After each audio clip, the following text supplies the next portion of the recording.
Alliance Public Relations Vice President. Look who's here. Joe Wurzelbacher, also known as Joe the Plumber. Joe, are you worried that, the little guy is supposedly not being represented by the cabinet Trump is picking? No, not at all. In fact, actually, we're getting an upgrade. I mean, if you look at the last two Secretary of States with John Kerry and Hillary Clinton, I mean, John Kerry is looked at as a sniveling coward by the world. Hillary Clinton, is put out there that she can be bought. With Rex Tillerson, this guy has ran, the sixth most powerful company in the world? Oh, my God, I mean, this guy has created millions of jobs, and here he is going to be working on behalf of the United States of America, on behalf of people like me. No, I'm excited to see what this guy can do. I mean, I think, Trump had the right idea. He always said he wasn't the smartest guy in the room, but he'll get smart people in there to help make America great again. And I think he's taken the first step, or not the first step, but many steps here in making that happen. And you know what, Joe? The points are never made that these guys are taking, and women they're taking pay cuts to do this, to serve the government. But here's another media theme that's coming up. I'd love your reaction to this. You know how the little guy and the average American, they don't like conflicts of interest. Now there's this storyline that Exxon under Tillerson, he opposed sanctions on Russia after Russia intervened in the Ukraine in 2014, and that Russian sanctions disrupted Exxon's oil and gas business. I mean, does that concern the average American? What do you think? No, it shouldn't, because either side's going to pick at what Trump does. Bottom line here for Rex Tillerson is he makes things happen. If they're talking about being friends with Putin, I mean, Hillary Clinton's the one that made that sweet little deal with uranium. I mean, let's talk about real facts and what Tillerson's going to be able to do for the American people. Instead of sitting here and going through the minutia of he said, she said, the facts are this guy runs the sixth largest company in the world. He makes things happen. We need people representing America that makes things happen, and he commands respect. As I said, the last two Secretary of States, they don't command respect at all. Joe, we're talking about this because the Senate confirmation hearings are certainly expected to bring up, and the media headlines, you can see it coming. They're going to play up the wealth of Trump's cabinet.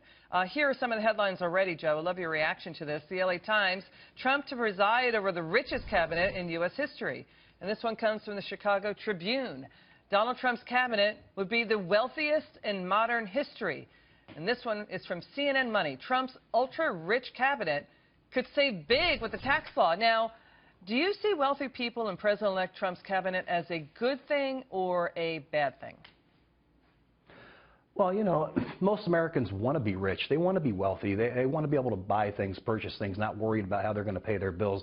These guys have done it. They went out there and built it. They're not politicians. They're not people who have essentially sucked off the tit of society like most of the guys that have been in these positions. These guys are workers. They make things happen. So it's going to benefit American workers.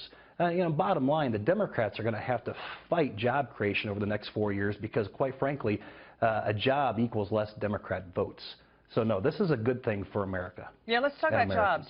Joe, to your point, IBM CEO Ginny Rometty now saying IBM will create 25,000 jobs over the next 4 years, giving Trump some help on the jobs front. Here's the thing. IBM had already promised and said last March that it would create these jobs. Again, they said this would happen. They wanted to do this last spring. And Rometty made this vow after Trump. You know how he's warning businesses and he's kind of muscling businesses? You know how he stopped carrier manufacturing jobs from going to Mexico? Yep. Let's take a listen to that. Companies are not going to leave the United States anymore without consequences. We're going to do great things for business. There's no reason for them to leave anymore because your taxes are going to be at the very, very low end, and your unnecessary regulations are going to be gone. Joe, there's some criticism. What do you think? Criticism from pundits, these media so-called analysts. They're basically saying Trump should not be using the power of the presidency to muscle companies in any way, naming and shaming them in Twitter, threatening them. What do you say? Patriotism, loyalty, love of country. My God, what a beautiful concept to bring back to America. I'm loving it. These companies have made lots of money off the backs of blue-collar, middle-class workers, and I like the idea of Donald Trump working the tax and the regulations down so that we can keep more jobs here. That way, more Americans succeed. I've said for 8 years, capitalism for capitalism is evil. Capitalism with a moral compass is a great thing.